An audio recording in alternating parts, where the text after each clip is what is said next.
All right. We'll just systematically work through these questions.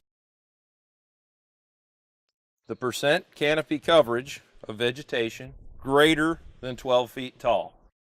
Now, what we're talking about in that type of question is what kind of canopy gaps are in there. The next question is the percent of the canopy, and see how the is underlined. So you're thinking about what makes up the canopy. The canopy is deciduous trees.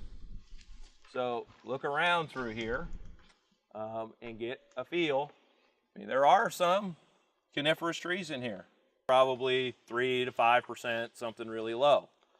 The next question, well, that is the next question, is coniferous. So if you come up with one, these two have to equal 100%, right? Because it's the canopy. All right, next, the percent of the shrub cover in the understory.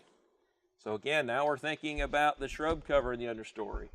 And for those of you who may not be familiar with Kentucky, we actually do have one that we would consider a shrub here. Does anybody see one? Coralberry that we've gotten here, and it's this is a little woody shrub, and sometimes when it gets dense enough, it does serve as protective cover.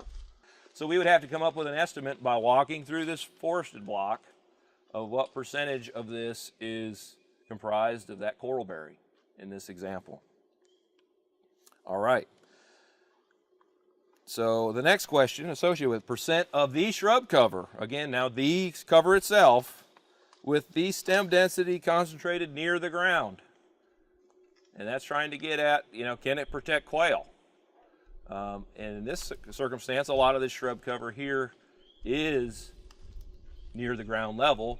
So, whether it be 100%, I would say probably not, because keep in mind, the system doesn't care what kind of species you are. What is a shrub?